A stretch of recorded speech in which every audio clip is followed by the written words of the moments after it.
when I was thinking about like who could give a sermon, I was trying to think of someone who had a lot of stories with true parents and true father in general. So it took me a lot of thinking of, and then I thought, I was like, well, why don't I just ask my mom, since, you know, she has a lot of stories and she worked really closely with true parents. So I actually brought my mom here today for you guys to give some stories to you. So I'd like to welcome up my mom, Nanette Doroski.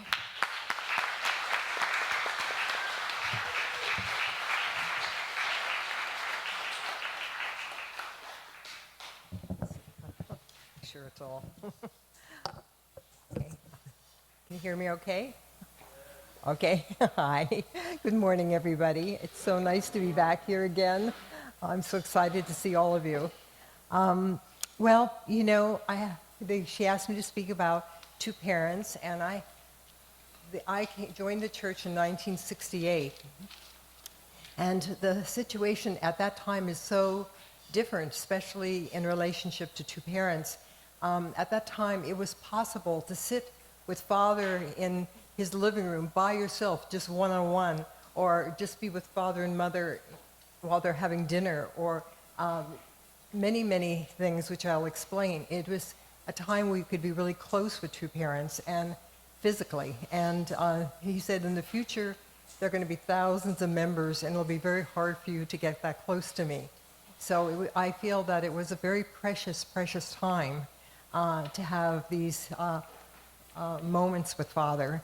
But while I'm telling I will also tell a little bit about the history of the church. I will intersperse with little things about the history and about some of the members also. And so the first time though, I actually met True Father was before I met the church, actually. And actually, my first experience with meeting Father was in the spirit world. I actually, before I came to the church, I had a best friend. Some of you may know her, Linda Marchant Perry, and she was my best friend just before the church. And I was studying all world's religions, and I was going back to her every night, and I was saying, I got to tell you about this one, I got to tell you about that one, you know. And I was determined to find the truth, you know. And so she went out, I was in her apartment, and she went out shopping, and I was praying. I was always praying for spiritual truth. I was always praying for God's highest truth on the face of the earth. And all of a sudden, my spirit lifted out of my body, and it went up through dark black realms, through white electricity realms, and then I was in this white area, and there was a physical desk, and there was an Oriental man sitting behind the desk, and it was True Father, you know? And he was gesturing. When he's talking, he was gesturing and gesturing with his hands, trying to make me understand something, you know? But I couldn't hear his voice. But he was gesturing and like so sincere, like trying to get through to me. And then after about 5 minutes, I went back the exact same way I came, through white electricity realms, through white realms, through black realms, you know. That means not, if black realms, it means it might not be so good close to the earth, right? and then back into my body. And then one thing this is a very long story, so I'm skipping over everything, but I was very mediumistic, and I found out that I could do automatic handwriting. And I had read a book by Ruth Montgomery, who was writing a lot about, about her experiences with automatic handwriting. And all of a sudden I heard a voice in the room, and it said, "You can do this too." And so I thought, okay, I'm always up for a challenge, you know. So I put my hand on the paper. And if you know what automatic handwriting is, it's like spirits can write through you.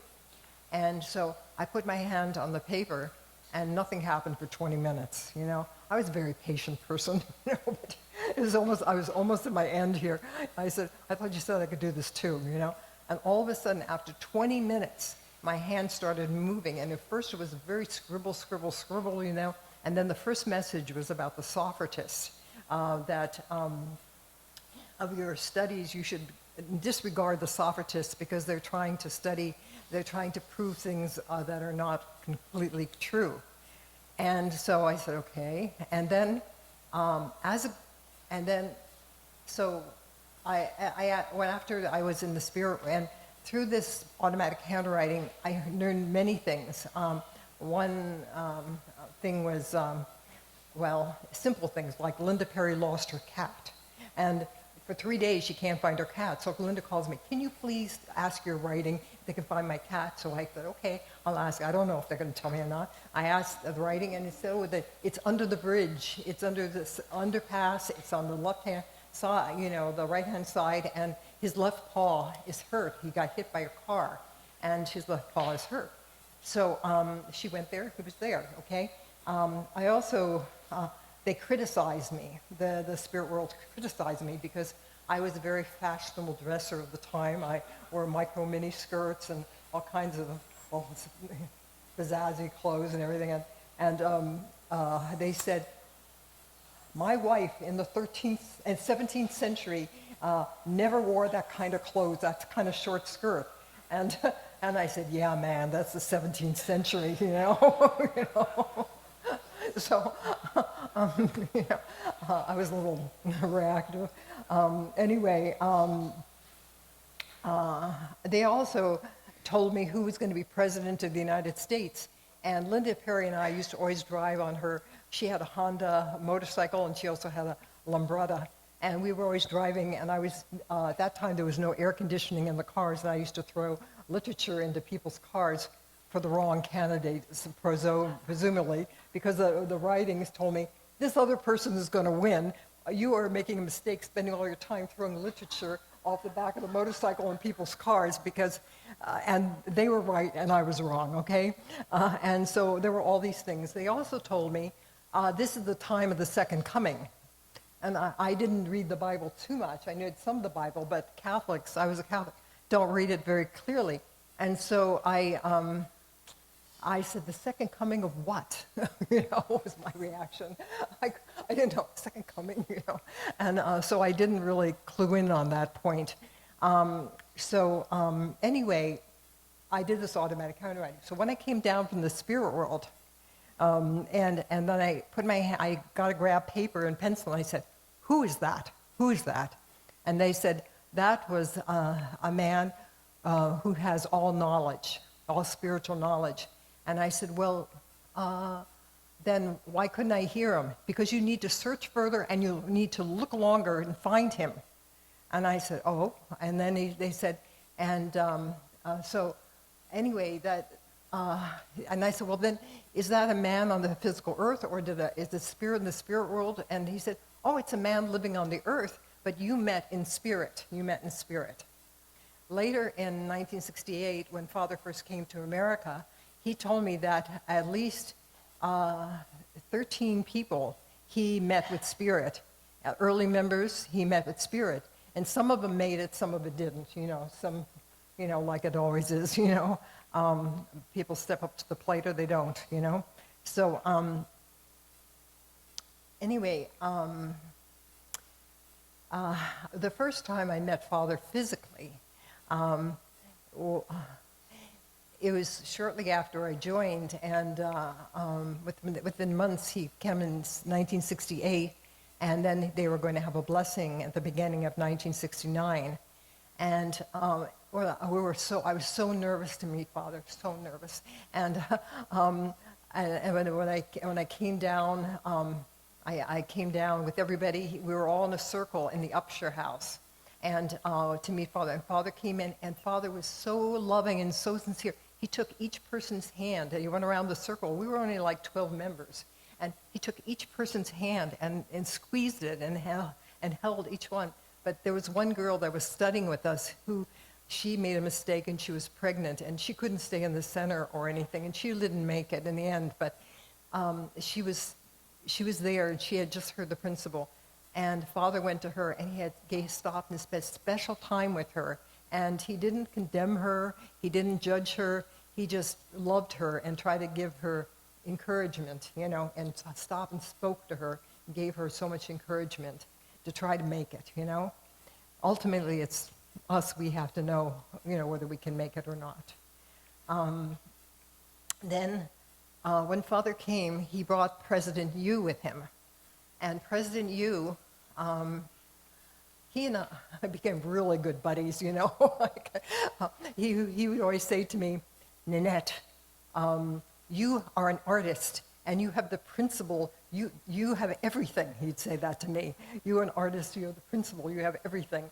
And later on, those words came back to me after he went to the spirit world, and I was the missionary in the Philippines, our first national leader in the Philippines. President Yu came to me, and there was a girl that was very spiritually open, and she was curing people with spirit doctors in the spirit world. And I don't know if you know, but President Yu was a medical doctor before he joined. And so he worked, and he came and he said, she had spirit doctors, working with her to cure other people, but I can cure our members, he said. And he came to me, but how I knew it was him going through this one sister, Gloria, is he came to me through her, took over her body. She put her face down and put her head up, and then she would talk like she's one of the doctors, President Yu. And he said to me, Nanette, you are an artist, you have the principle, you have everything, he said to me. And then I knew who I was speaking to exactly. And he actually cured me of 2 illnesses. I had carried heavy, heavy suitcases. I bought two dresses when I went on foreign mission, nothing of personal, and just lots of divine principle books. And so I hurt my ovary, and my ovary was hurting and fell low, and I was afraid I couldn't have a baby. And he said, so on the certain day after your period, whatever, he put some holy salt in some coconut oil and prayed over it and everything. And he put it on there, and he said me wear like a bandage. And then on a certain day, he pushed it back up, and the ovary went back, and there was no more pain. I also had horrible allergies to every kind of tree and grass and everything like that. And he actually cured me of that. Like in one night, he put some special herbal leaves with the holy salt and the coconut oil, and he prayed over it and something, and then he said, they took something terrible out of your brain, like that, while you were sleeping, and the next morning there was nothing. That was the President Yu curing people. He cured other members too. Anyway, to get back to, he was there, and then he was giving a lot of the lectures for true parents in Upshur House, and then Father decided to tell us this true story of Mary, what happened with Mary and how she failed in her mission. I was a very, very devout Catholic before, very devout Catholic. There's nobody more Catholic than me, And so anyway, I was so connected to Mary. And then when he told that story, my heart broke. I was devastated, and I cried. I sat there and cried. I had no Kleenex tissue, no nothing. I was looking at my skirt like this, blowing my nose in my skirt. I was crying and like that, and my whole blouse and my whole skirt was soaking wet. I was so upset of what happened, what Mary failed her mission, and the details he gave. Anyway, all those details is another story. So then, the Upshur House, which was our first center in Washington, which we still have, it was the Liberian embassy. We bought it from the country of Liberia, had purchased it, and I don't know what happened, they closed it or something. But the neighbors were very, very, how would you say, negative about us, because there were all these young men and women living in this house. It was like a hippie community or something, they thought. And so they were calling up the FBI and the CIA and everything, who are these people, investigate. And it was like, are you kidding me? We were like, still going on, right? It's still going on. Anyway, so then when Father was giving some public talks in which we could invite some guests to come to, all of a sudden 3 men walked in, and nobody knew who invited them or how they came. They were dressed in suits, 3 men dressed in suits. And on the windowsill in the Upshur House, we had all the tapes of Father speaking. Every time Father would speak, with all these tapes of the recordings. By the time the event was over, those three men were gone, and most of those tapes were gone. They stole the tapes, and these three guys in the suits. And like the precious history of some of those, we'll never have exact word for word some of the speeches Father gave in Upshur House because of that. But they took it as part of, I think, their investigation. They had to be a part of the FBI or something. And then there was the first blessing in Upshur House. And of course, it was the blessing of the first 13 couples, which was a part of the 43 couple blessing. Some 13 were in America, then some were in Europe, and then some were in Korea or Japan. And anyway, I was asked to take a film, a Super 8. I only had Super 8 camera at that time, and to take a film of the wedding. And while I'm watching the wedding, at first, Young Kim, the first missionary to America, she got up and she cried and she said, "Where are the thousands of people that we taught, and why are they not here getting blessed? Why are not people taking responsibility and being here?" And she cried. And then I'm filming it, and all of a sudden I can't believe what I'm seeing, like a spiritual experience or something. All of a sudden, the father and mother are taking holy water, and they're putting it on the heads of each person who's coming up to get blessed, right? And when they put the holy water on the heads, I didn't see the holy water. I saw pearls. And then I looked at the holy water, and I saw a big dish of beautiful big pearls. There was beautiful big pearls, piled up on where it's supposed to be just water, and they're going like this. I saw pearls. And then when they put their hands up to put it on the head of each person, I saw a pearl being dropped on each head. And so I could understand the value of what this holy water is and the importance like that.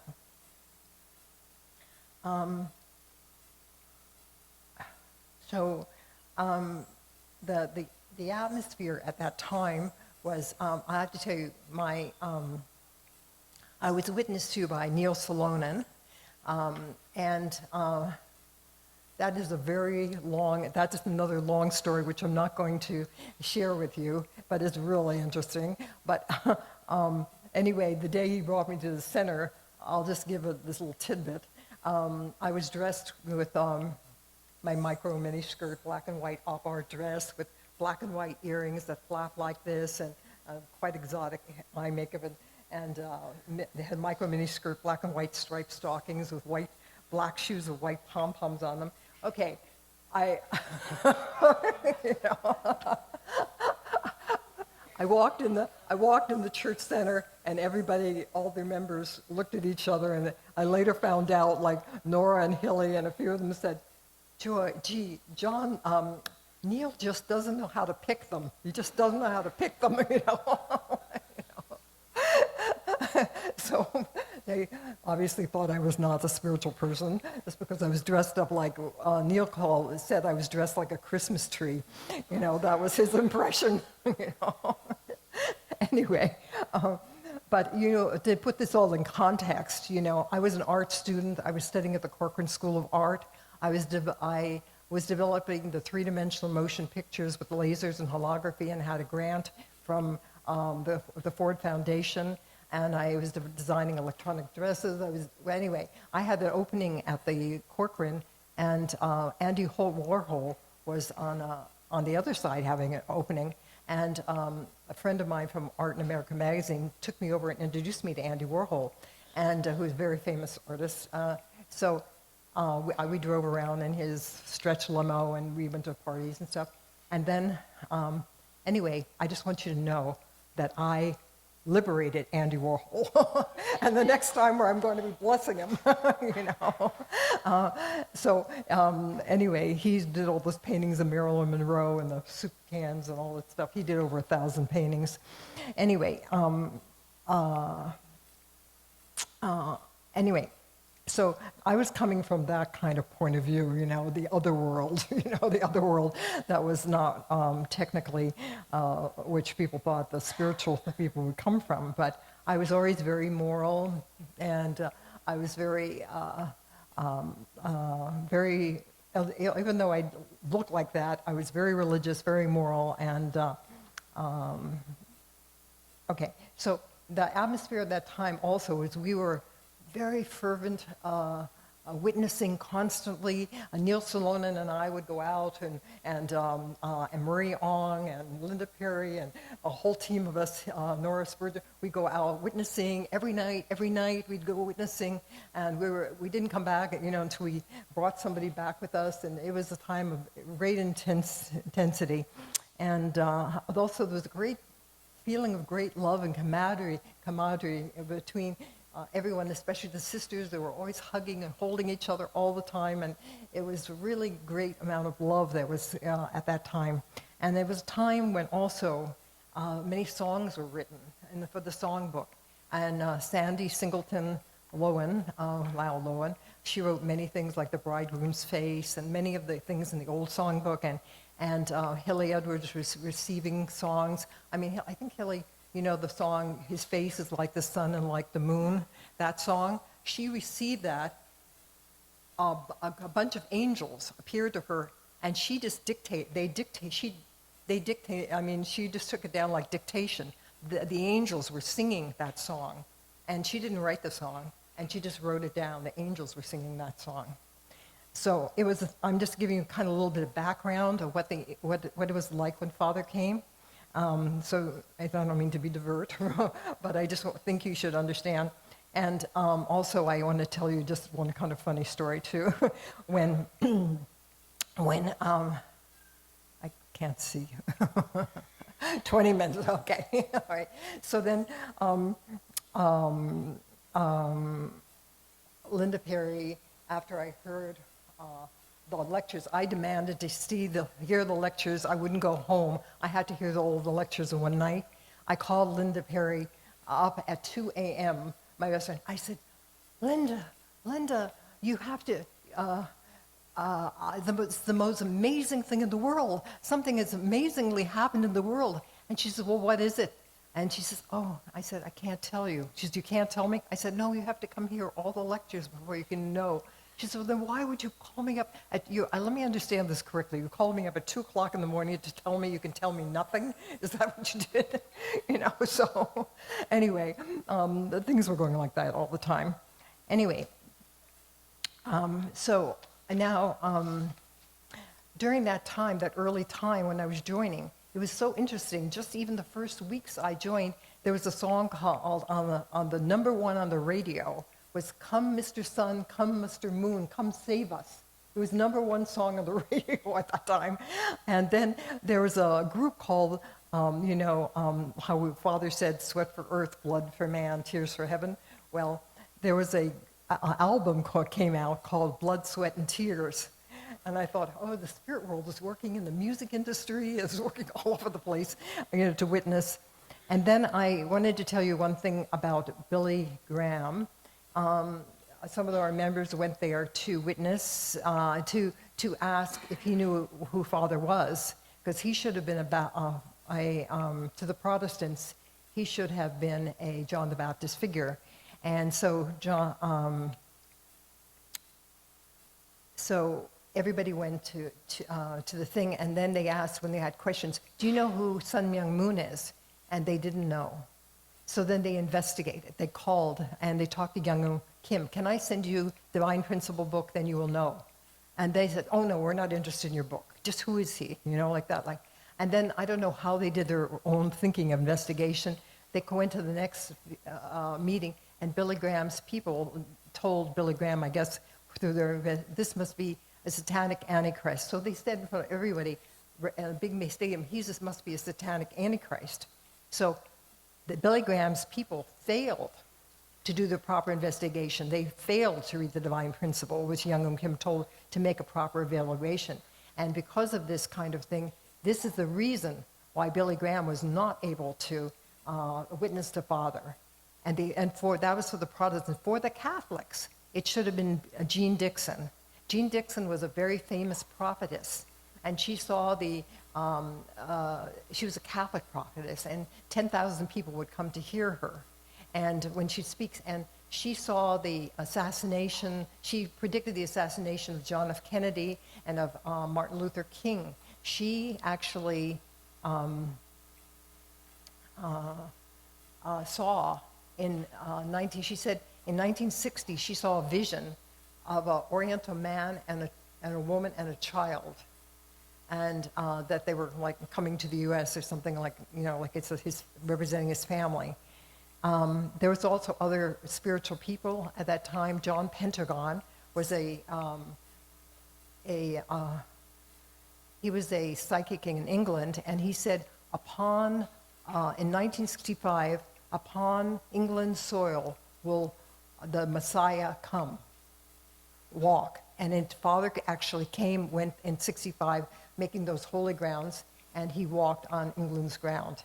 And also some Christian groups in California said that the Messiah was going to come on the clouds on a certain day, and on that day, Father was flying in an airplane to America.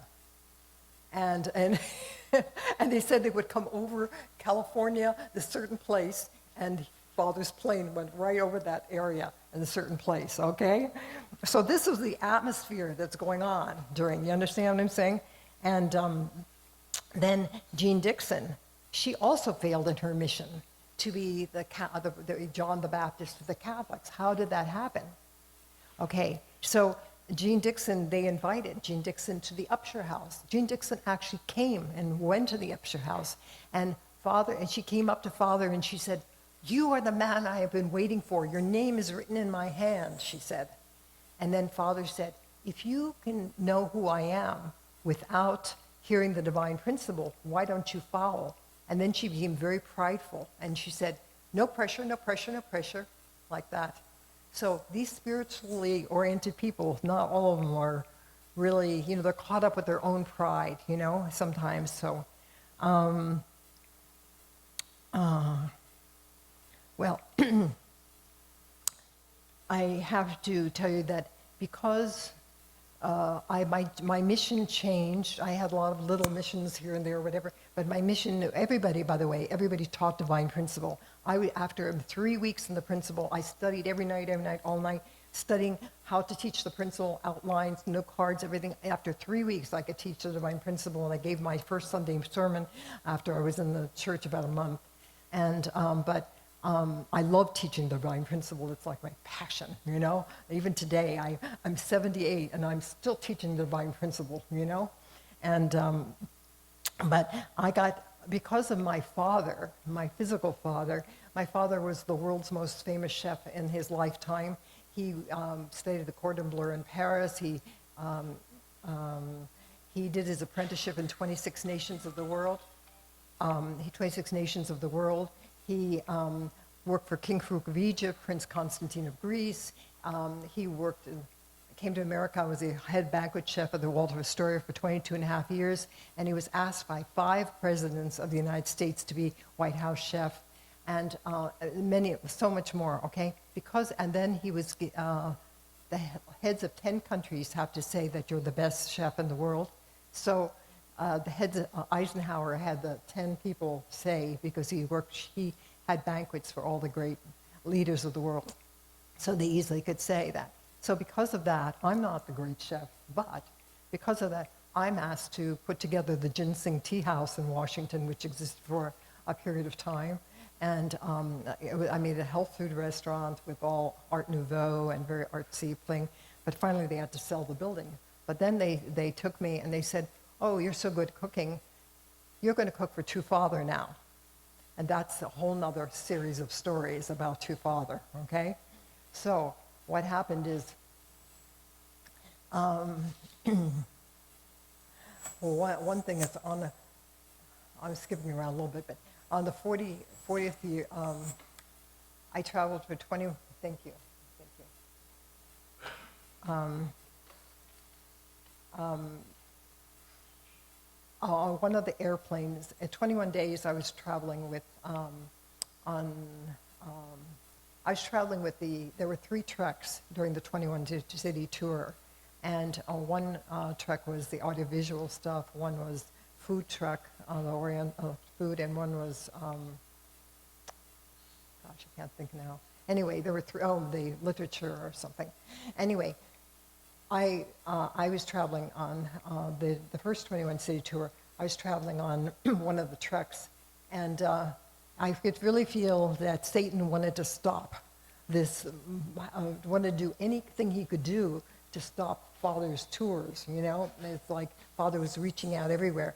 And even I felt like I had to use my spiritual ability or power. I felt like that's something like that inside myself to help, that nothing happens, you know? And then I'm on one of the trucks. I don't know if you know a guy named Mark Lee, God blessed, a Korean sister. I don't know where he is, but, you know, but anyway, it was my job to keep him awake. And we were traveling one of the trucks, and there was a huge storm, and all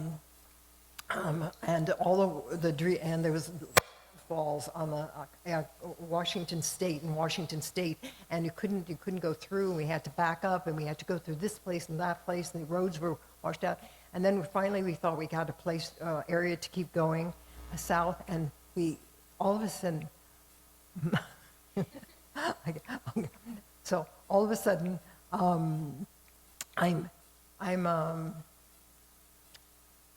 we're driving along, and it's pouring rain, and I said, well, I'm in the head trunk, and I start screaming. I said, stop this van right now, stop. And he says, what? I said, stop, don't talk, stop. And he stopped, and I said, get out, we have to get out and go. And we went up to the end of the truck, and right in front of us, within, like from that window to here, there was a bridge we were supposed to go, and the bridge collapsed. It was such a storm, it collapsed. If I didn't scream and we didn't stop, we would all just go right, you couldn't see it. You would have gone right over, and all 3 trucks probably would have been finished, and we would have all been killed, and that would have been the end of the tour, you know, for, you know, what, we would have no materials, no nothing, and, you know.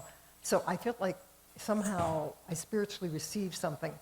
Anyway, one thing I'm limited time to tell you many things I have to say, but I was on the airplane with Father once on the 40-day tours. I was on the airplane, and there was only a few people. He would do a personal plane we hired, and it was just like two Father, Hyojin and Myejinim, Dr. and Lady Kim, Young Kim, and Colonel Pak and Neil Salonen and me, okay?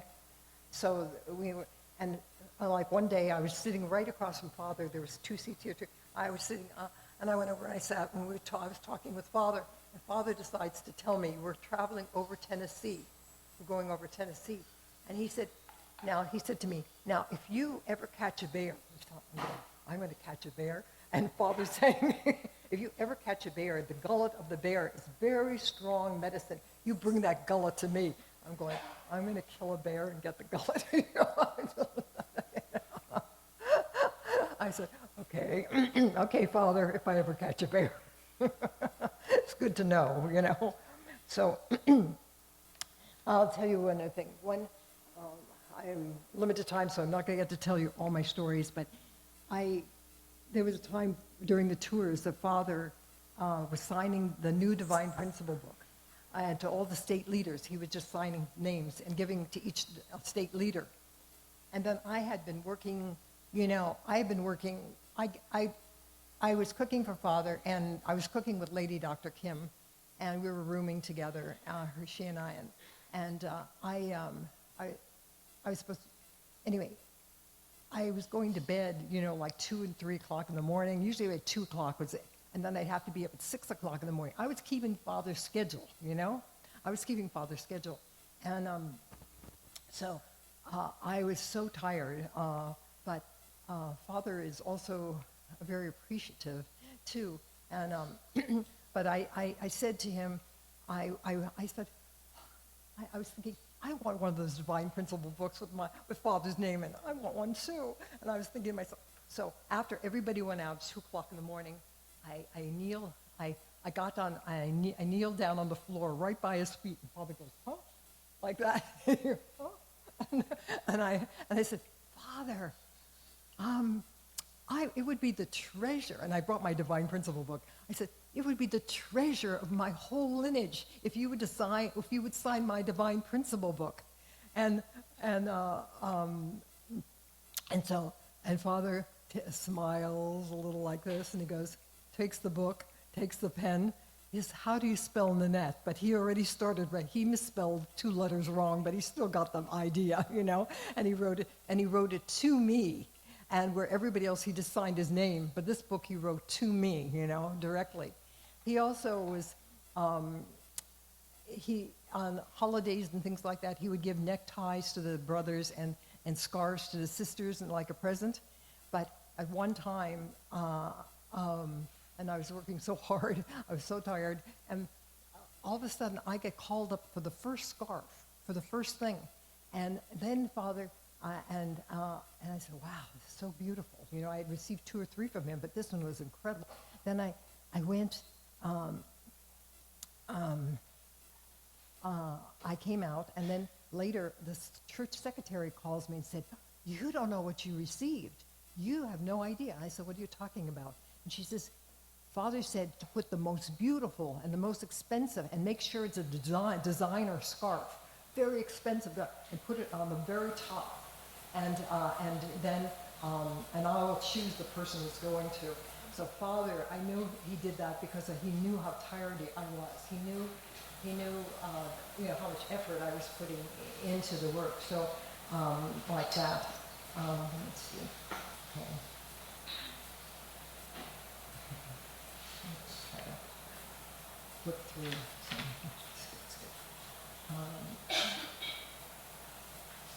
Okay. Also, when I went as a missionary to the Bahamas for several years before I went to the Philippines and everything, I had to go to the into Miami to get my visa renewed for the Bahamas. And I heard Father was fishing in Miami, and I went to the church center to stay at that center, and Father was there. And we talked at 2 o'clock in the morning, and it was just me and Reiner Vincenz, who's the person over the National Leader of France, who's traveling with Father at that time. And it was just Father, Reiner Vincenz, and myself. And we talked at 2 o'clock in the morning. I brought with me the albums of the Philippines explaining, I'm not Philippines, I'm sorry, the Bahamas, and explaining everything. And I look at the pictures, the photographer who was with them, and he took a picture and gave me, you know, Father, me and Father and Reiner Vincenz, a couple of pictures. And, well, you know, Father looked so bright and wonderful at 2 o'clock in the morning. He just looks great. And I look like something that cataract in. You know, I was so tired, but he was so, Father's always so shining, you know. And then the next morning, you know how I used to cook his breakfast and his food for him? 6 o'clock in the morning in the Miami Center, he calls up the staircase, Nanette, get me my breakfast, get me my breakfast. I said, I'm always going to be getting that man his breakfast, you know. Anyway, I was with him so many times. I'm going to check. I have to tell you, though, that Divine Principle book, after I had Father sign it, I went and had Mother sign it. I had Colonel Pak sign it. I had Young Kim sign it. I had the lady Dr. Kim sign it. I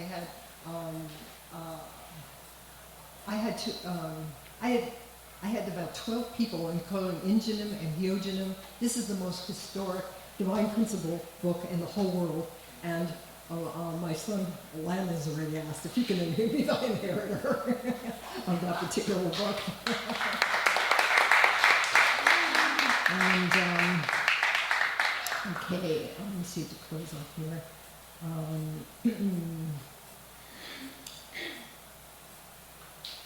Okay. Last story. Okay. So anyway, there are many, many stories that happened during this time, and I have to tell you, always I was with Father many times, in the living room, the Upshur house, or in the different houses we were renting, and he would always be talking to me like I was his real daughter. You know, I was a real daughter, and he'd say, "You have to wear your glasses like this kind of glasses, or you have to wear your hair like that, and I want you to wear a certain kind of dress to the banquet. And he said, told the church secretary, you must buy her a dress, and it has to look exactly like this, because that kind of dress would suit her. And he was just like my real father, you know. And when I had to leave the tour to go into training to be a foreign missionary, I ran up and I gave, I'm very nervous. I ran up to father and gave him a kiss with tears in my eyes. I didn't want to leave him. I gave him a kiss in the head. And he says, you better give a kiss to your mother too. I said, of course, you know. And yeah, so he was always there for me, and he's always been my true father. He's always been the person that I know he's the father to the world, and I have to share him with everybody, right? So thank you very much, and I have more stories, but for another time, okay? Thank you. Okay.